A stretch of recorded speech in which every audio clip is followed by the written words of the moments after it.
Vertentes cristãs, nessa época do ano, costumam representar a morte e ressurreição de Cristo por meio de peças teatrais.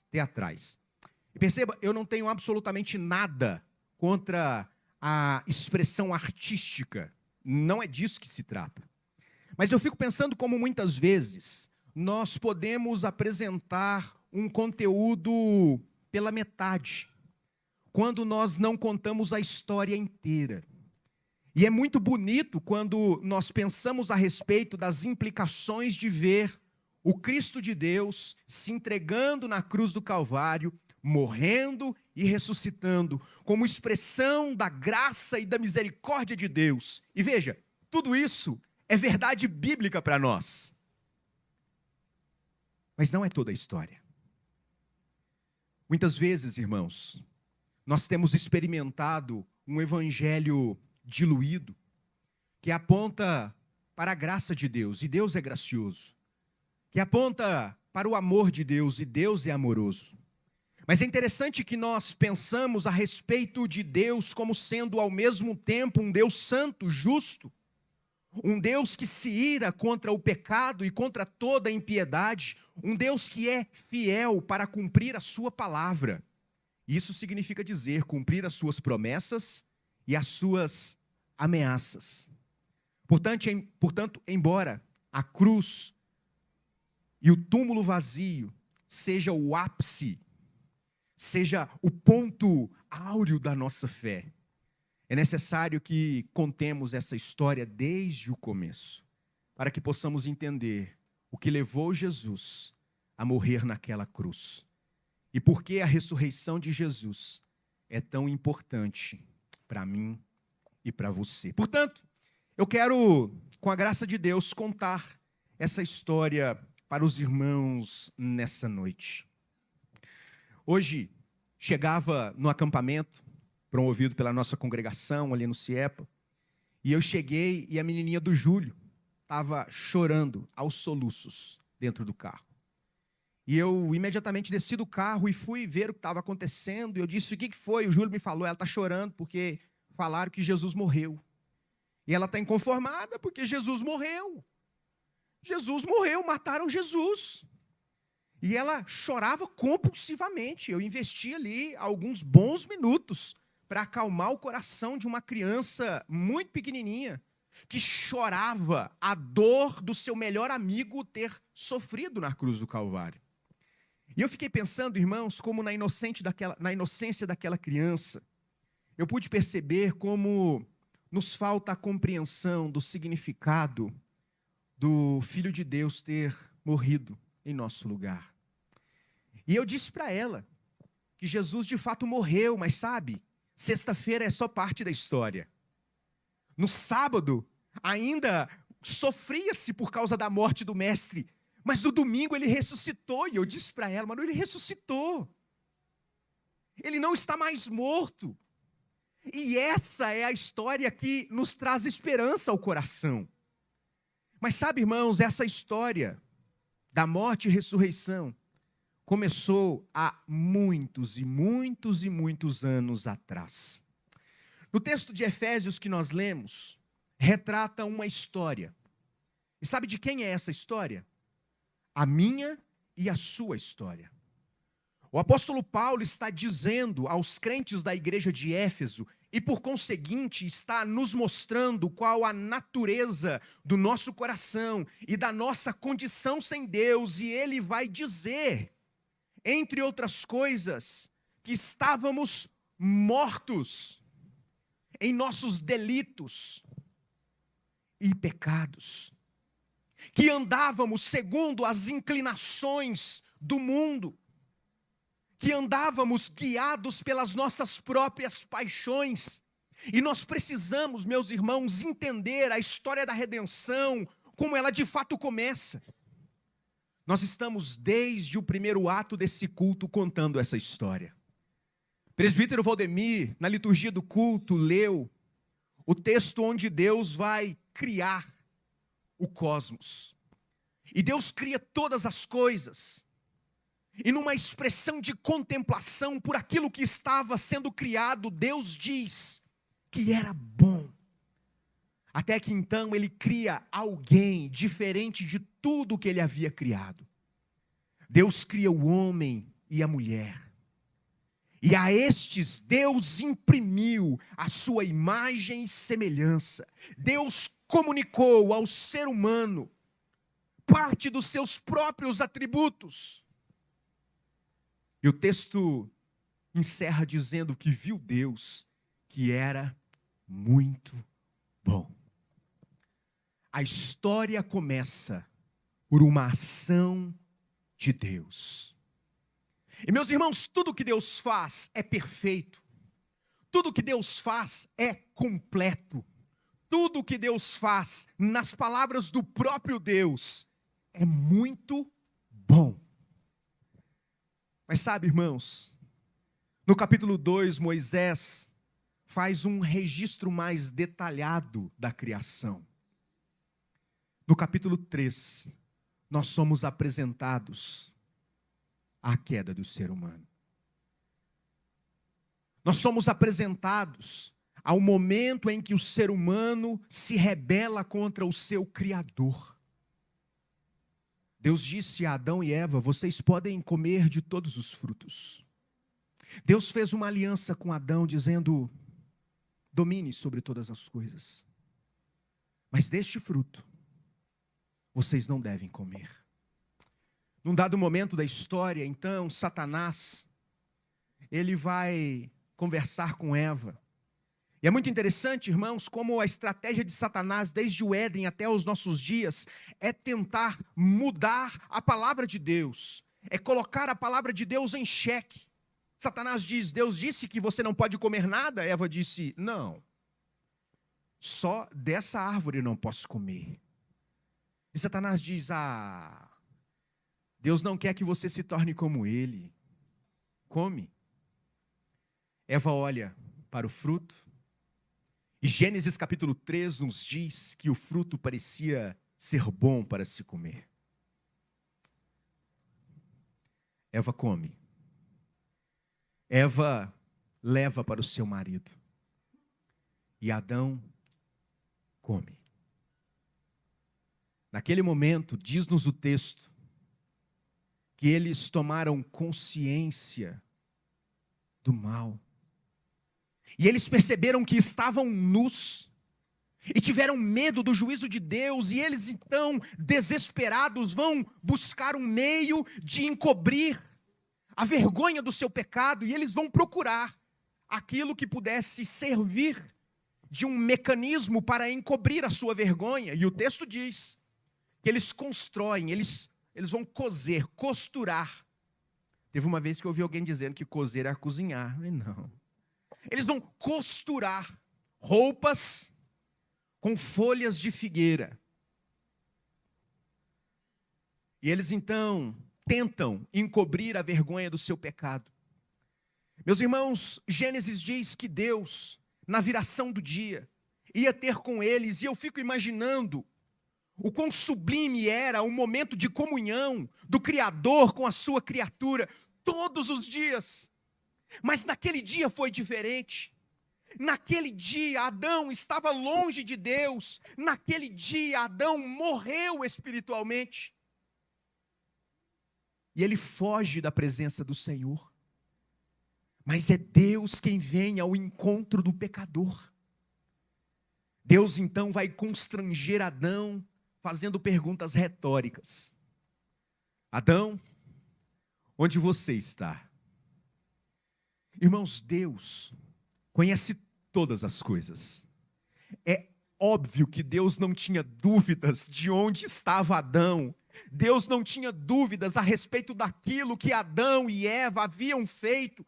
Mas Deus pergunta onde está Adão, fazendo com que Adão seja constrangido pelas consequências dos seus atos. E Adão então se manifesta: Senhor, nós estamos aqui, escondidos, envergonhados, porque nós estamos nus. E Deus faz novamente uma pergunta retórica: Adão, quem te disse que você está nu? E Adão precisa confessar o seu pecado. Adão precisa confessar a sua transgressão, a razão de sua morte espiritual. E Deus diz: você comeu do fruto, não foi, Adão? E aí, nesse diálogo, o ser humano tenta eximir-se da sua responsabilidade e Adão coloca a culpa na Eva. Eva coloca a culpa no diabo. De maneira que essa terceirização, essa fuga, parecia apontar como se Deus é quem tivesse errado na história, em exigir o cumprimento da sua palavra. Fato é, meus irmãos, que a cena trágica da queda trouxe justamente isso que o apóstolo Paulo está descrevendo no capítulo 2 do livro de Efésios, a morte espiritual da humanidade, que consiste no afastamento da criatura do seu Criador. Adão e Eva não podem mais desfrutar do Éden. Adão e Eva não podem mais desfrutar da presença de Deus todos os dias, na viração do dia. Aquela comunhão foi interrompida por causa da queda. Mas sabe, irmãos, algo acontece depois da queda. Verso 4 de Efésios 2. Mas Deus, irmãos, esse mas Deus é a introdução da história que mudou a minha e a sua história. Mas Deus é a intervenção de Deus no estado de pecado em que eu e você vivíamos. Mas Deus significa uma ação de Deus para resgatar pecadores indignos da presença do Deus Santo e Justo. Mas Deus, sendo rico em misericórdia, e por causa do grande amor com que nos amou, e estando nós mortos em nossas transgressões, Deus resolve, decide exercer misericórdia, graça para aqueles que estavam mortos. Não éramos, não somos, nem nunca seremos merecedores. E o texto diz: estávamos ainda mortos nas nossas transgressões, mas Ele nos deu vida. Juntamente com Cristo, pela graça sois salvos. Vamos voltar lá para Gênesis. O estado de Adão e Eva era de afastamento. Eles haviam pecado, se tornaram agora indignos, impuros da presença do Deus Santo. Mas Deus, sendo rico em misericórdia, por causa do grande amor que nos amou, nos deu vida. Sabe o que eu quero dizer? Se por um lado, na criação, Deus faz tudo perfeito, e por outro, na queda, nós colocamos tudo a perder. Por outro, a queda não é a última palavra a respeito daqueles que creem. Porque Deus, então, vai apontar para aquilo que um dia Ele haveria de consumar. Deus tem um plano. E Deus tem um tempo para realizar esse plano. O texto nos diz que Deus vai tirar de Adão e Eva, de maneira implícita, obviamente, aquela roupa que eles costuraram para eles de folha de figueira. E eu fico perguntando, por que não de bananeira? Seria mais fácil. Deus tira. E Deus veste eles com peles de animais. Irmãos, existe algo de teológico profundo acontecendo na revelação do plano salvífico de Deus. Não havia uma loja de couros, jaleco de couros do Éden. Não havia ali uma outra forma de vestir Adão e Eva a não ser pela morte de um animal inocente.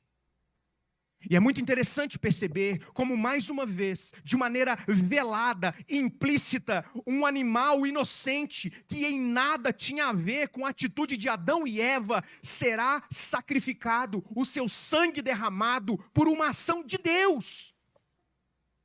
O texto diz que Deus veste Adão e Eva.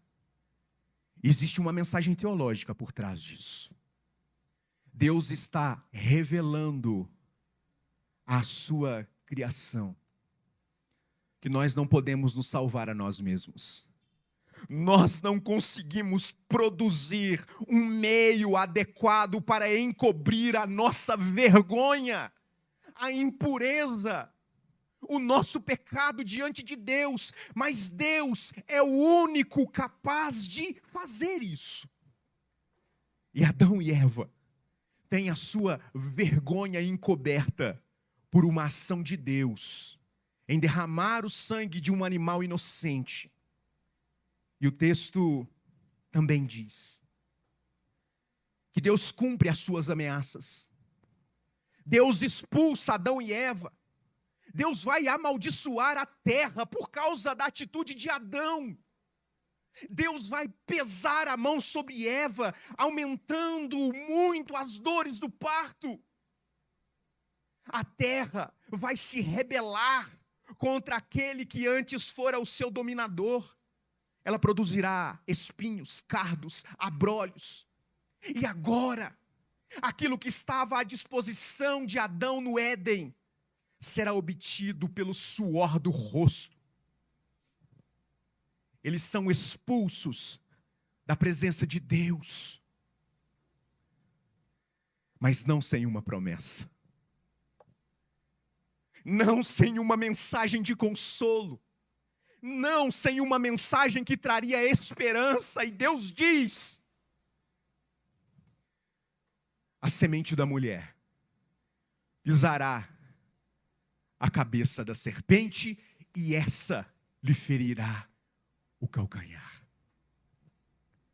Deus cumpre a sua promessa, Deus cumpre as suas ameaças, mas não sem exercer misericórdia, e oferecendo uma razão para Adão e Eva e para a humanidade de crer que há esperança que vem de Deus. Deus há de enviar um redentor, um resgatador, que será bom enquanto nós fomos ruins no Éden. Deus enviará alguém que é fiel, que pisará a cabeça da serpente, enquanto nós, a humanidade, Adão e Eva, cederam, sucumbiram à tentação no jardim, no paraíso.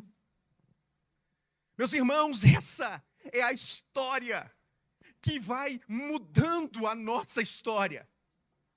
Adão e Eva agora, irmãos, estão afastados de Deus, assim como cada um de nós. Sem Jesus, estamos afastados de Deus, condenados, mortos espiritualmente, mas Deus revela um plano. Deus tem um plano. E Deus começa a revelar esse plano. Na teologia nós chamamos isso de revelação progressiva. Deus vai revelando aos poucos o seu plano salvífico. Meus irmãos, todo o Antigo Testamento é a revelação progressiva do plano redentor de Deus. É Deus se revelando ao seu povo, dando a conhecer o seu povo, o seu plano para salvá-lo. E é muito interessante, irmãos, quando nós paramos para pensar como aquela promessa de Adão, feita a Adão e Eva, ela trouxe esperança. E a história da humanidade continua. Nós poderíamos falar do evento de Caim e Abel. Nós poderíamos falar de tantos outros eventos, mas eu quero dar um salto histórico, cronológico um pouco maior. Quando José já estava no Egito, mandado por Deus para a preservação da família de Jacó, porque naquele momento o Egito era o celeiro do mundo conhecido. E depois nós vemos a história do êxodo da família patriarcal. Jacó, agora Israel, vai com todos os seus filhos morar na terra de Gósen, no Egito. E eles fincam residência ali, eles se estabelecem ali. Eles vivem ali, eles morrem ali. O faraó muda, o povo se multiplica. E eles se tornam escravos, cativos do rei do Egito. Durante longos 400 anos, o povo de Israel, os filhos de Jacó, a descendência do povo da aliança, esteve escravizada na terra do Egito. E eles clamavam por misericórdia. Eles clamavam por um libertador, por uma ação, por um mas Deus. E sabe o que acontece? Mas Deus, sendo rico em misericórdia, por causa do grande amor que nos amou, enviou Moisés. Um homem inapto, um homem cheio de problemas, mas que foi instrumento de Deus para resgatar o povo da dominação do império egípcio daquele momento. Eles estavam escravizados. E Deus então concede poder a Moisés e Arão. As pragas são infundidas no povo como prova do poder de Deus sobre o cosmos. Mas Faraó tem o seu coração endurecido. Já se foram 9 pragas e o povo ainda estava preso. Então Deus diz para Moisés dizer ao povo: deixe o meu povo ir, senão os primogênitos morrerão. Meus irmãos, naquela noite, naquele dia específico, Deus traz uma ameaça para os inimigos do povo de Deus e uma promessa de esperança para o povo de Deus. E Deus diz a Moisés: diga ao povo que pegue um animal, sacrifique esse animal, pegue o sangue desse animal e coloque-o, asperge-o nos umbrais, nas portas, como identificação da fé de um povo que crê num Deus que liberta. Comam este animal. Se o animal for grande demais, convide outra família. Estejam preparados, porque esse é o dia da libertação do Senhor. E de fato, irmãos, onde havia o sangue do animal aspergido na porta, não houve morte. Mais uma vez, um animal inocente tem o sangue derramado para que outros tenham esperança. Na sequência, o povo sai do Egito e Deus institui a festa da Páscoa. Quando nós olhamos para o registro histórico da instituição da Páscoa, nós veremos em Êxodo capítulo 12, tratar-se de algo eminentemente ligado à história do povo de Israel no Antigo Testamento. Mas é muito interessante perceber que, embora a festa da Páscoa, o Pesach em hebraico, que significa passar por cima, pular, passagem, porque o anjo da morte passou por aqueles que foram recebidos com o sangue daquele animal. Embora esta festa seja uma festa essencialmente judaica, ela é parte integrante da revelação progressiva de Deus. Por isso, irmãos, celebrar a Páscoa judaica é um equívoco para nós. Nós não sacrificamos absolutamente nada, porque o sangue para o cristão já foi derramado. Portanto, nós precisamos ter uma visão bíblica a respeito da Páscoa e de suas implicações, porque ela é importante para nós que somos cristãos, porque está inserida nesta narrativa da redenção. E veja como seus efeitos serão replicados ao longo da história. Mais 2 exemplos. Um pouco mais adiante, Deus vai instituir o sacrifício. O livro de Levíticos, o livro da lei, começa com Deus instituindo o sacrifício de sangue animal. Esse sacrifício ele foi experimentado pelo povo ainda em peregrinação no tabernáculo. E era necessário que o povo levasse um animal até os descendentes de Arão, para que o sacerdote pudesse então sacrificar aquele animal, aspergir o sangue daquele animal no propiciatório. E o pecado daquela pessoa, daquele indivíduo, seria perdoado. O poder nunca esteve no sangue do animal, porque ele apontava para algo mais importante. Depois, meus irmãos, já no templo, depois que o povo toma posse da terra prometida, que o templo de Salomão é edificado, Deus dá ordens específicas para que se cumpra o sacrifício, a oferta pelo pecado. No lugar mais santo do templo, no santíssimo lugar, no santo dos santos, estava a Arca da Aliança. Um artefato construído a pedido de Deus, do jeito de Deus, com as dimensões dadas por Deus. Uma arca, um baú de madeira revestido de ouro, com 2 querubins na sua tampa. A sua tampa era um bandejão grande, chamado propiciatório. E dentro desta Arca da Aliança, estavam 3 elementos que apontavam para a história do povo de Israel em sua peregrinação. O cajado de Arão que floresceu, o poder de Deus manifesto na libertação, o maná, a providência de Deus, o cuidado de Deus para com seu povo, e também as tábuas da lei. E é muito interessante, meus irmãos, que a palavra de Deus vai nos dizer, o apóstolo Paulo, que a lei não foi dada para a nossa salvação. Porque nós não podemos cumprir toda a lei. Tiago vai dizer que se nós erramos em um aspecto da lei, nós pecamos e atentamos contra toda a lei. Portanto, a lei nos foi dada para mostrar o quanto nós somos pecadores.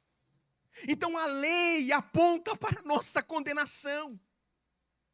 Mas então, Deus vai instituir o dia do perdão, Yom Kippur, onde as pessoas levavam para o sacerdote. E apenas o sumo sacerdote, uma vez por ano, entrava naquele lugar mais santo, representando toda a nação de Israel, e ele então aspergia o sangue do sacrifício sobre o propiciatório, e o sangue escorrendo encobria a lei que nos acusava. Meus irmãos, a história da redenção está sendo contada por causa deste mais Deus. Até que então, na plenitude dos tempos, nasce Jesus, filho de mulher, Deus homem. E Jesus,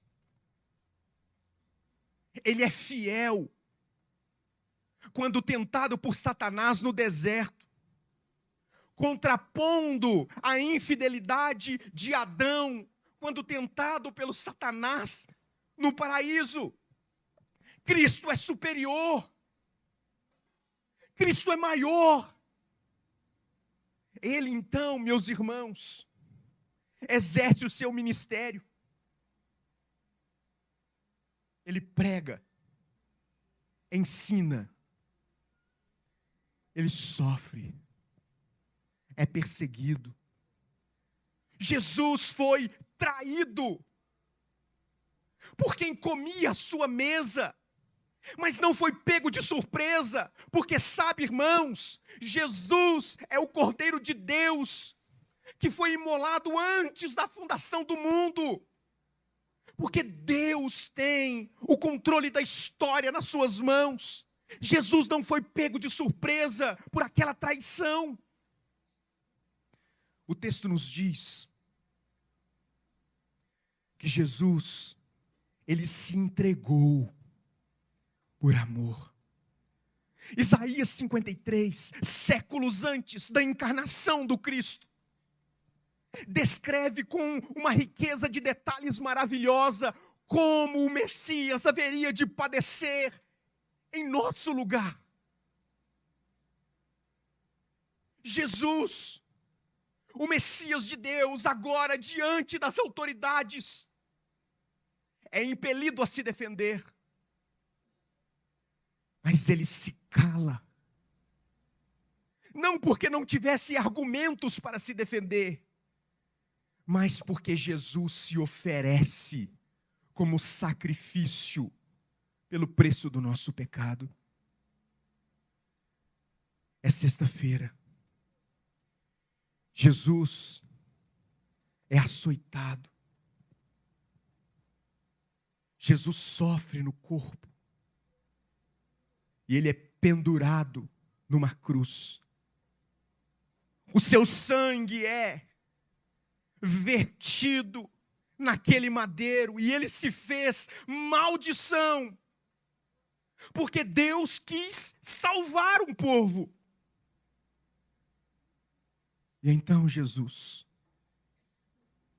exclama pela última vez: Tetelestai, está consumado. Jesus morre. E na morte de Jesus, o preço dos nossos pecados foram pagos. Aquilo que Deus estava comunicando desde o Éden, desde a queda em Gênesis 3, desde aquele primeiro evangelho, desde o proto-evangelho, aquilo que Deus estava comunicando na Páscoa, o sangue de um animal inocente, aquilo que Deus estava comunicando nos rituais do sacrifício, quando um animal puro, sem defeito, inocente, teria o seu sangue vertido, para que pecadores fossem aceitos na presença de Deus, agora é cumprido por Jesus na cruz do Calvário. Irmãos, nós experimentamos pela revelação de Deus as bênçãos daquilo que o apóstolo Paulo chama em Efésios 2 como sendo um mas Deus. É Deus intervindo na história. Jesus morre e o escrito de dívida que pesava sobre nós é desfeito. Os pecados daqueles que creem foram pagos integralmente por Jesus. O mestre é levado ao túmulo. Mas sabe, irmãos, a nossa história não é só sobre criação, queda e esta redenção pelo perdão dos nossos pecados em Cristo Jesus. Ela continua. E existe ainda esperança. É sábado. E os discípulos estão atordoados. Eles estão sem saber como será a vida. Eles estão sem saber como será o caminhar agora sem o mestre. Eles estão sem esperança. Mas sabe, irmãos, o domingo chega e Jesus ressuscita. E a promessa do Éden se cumpre. Satanás, a serpente, feriu o calcanhar do Messias. A cruz foi este sofrimento. Mas Jesus pisa na cabeça da serpente e ele ressurge dentre os mortos.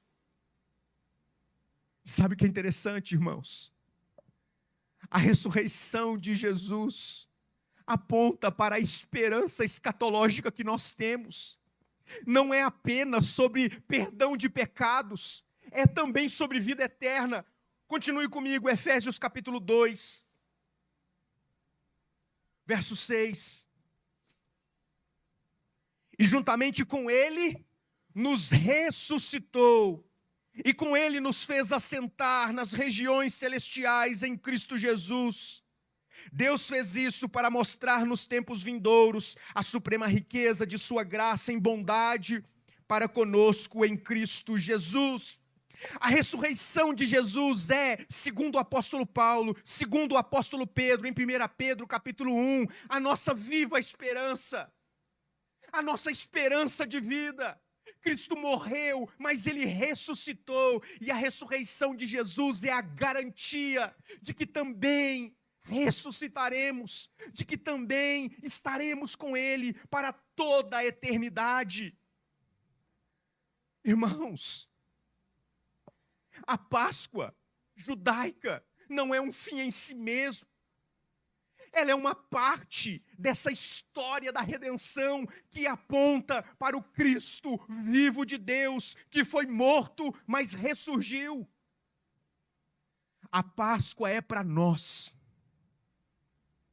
a celebração do sacramento que nos traz esperança.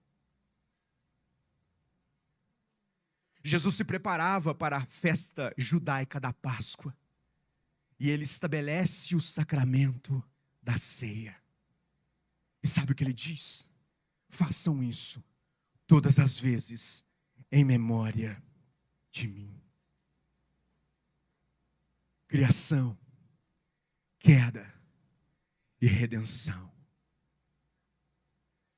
Mas isso não é tudo.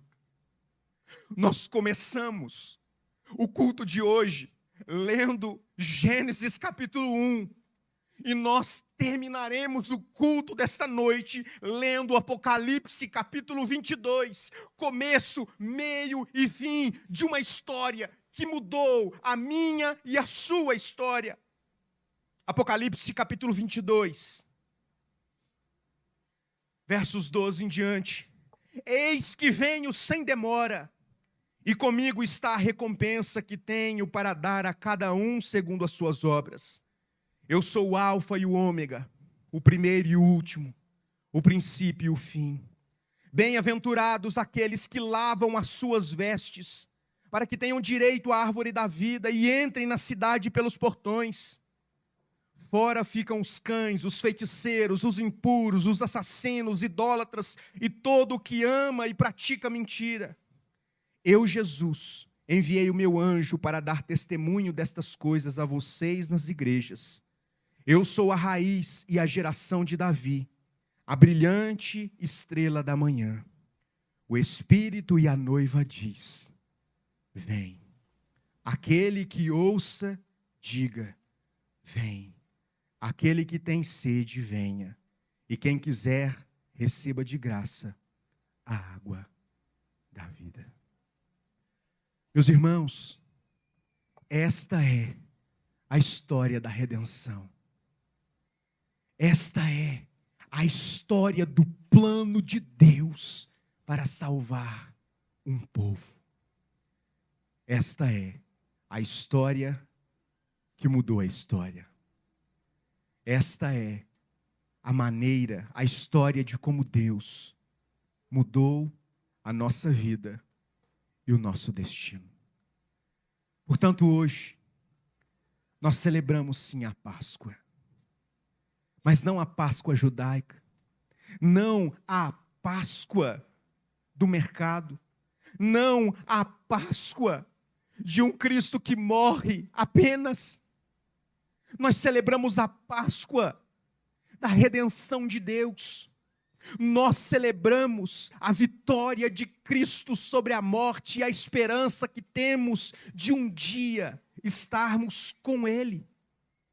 Portanto, irmãos, a história da redenção traz para nós implicações práticas. Acabou a água, é hora de terminar. Implicações práticas para a nossa vida. A primeira delas, Deus tem um plano e Deus tem um tempo. Deus tem o controle da história nas suas mãos. Ainda que tudo pareça perdido, ainda que o prognóstico seja desfavorável, não queira ver podcasts de geopolítica se você tende à depressão. O cenário está terrível. Crise econômica mundial, crise para todos os lados. Rumores de uma terceira guerra mundial. Governos em colapso. Democracias em frangalhos. Nós estamos inseridos nesse contexto. Mas a história da redenção aponta para o fato de que Deus é quem sustenta as nossas vidas. Deus está no controle de todas as coisas, e por isso, irmãos, ainda que tenhamos que sofrer com as mazelas de um mundo caído, nós não podemos nos esquecer da história que mudou a nossa história. Nós não podemos nos esquecer de que, mais Deus, sendo rico em misericórdia, por causa do grande amor que nos amou, nos deu Jesus Cristo para a nossa salvação. Por fim, meus irmãos, se por um lado o mundo comemora a Páscoa em um dia, no máximo, um final de semana no ano, nós, que desfrutamos de toda a história da redenção, somos convocados pela palavra de Deus a celebrarmos aquilo que a Páscoa apontava todos os dias da nossa vida. O problema não é comemorar a morte e ressurreição de Jesus na sexta-feira da paixão, no domingo da ressurreição. O problema é fazer isso apenas nesses dias. Nós precisamos viver como se Jesus ressuscitasse para nós todos os dias, porque os efeitos da morte e ressurreição de Jesus nos alcançam todos os dias. E portanto, irmãos, vivamos confiados nas promessas de Deus. Tudo o que Ele prometeu até a redenção se cumpriu. Porque haveríamos de duvidar que Ele continuaria cumprindo na consumação, porque um dia nós estaremos com Ele. Amém?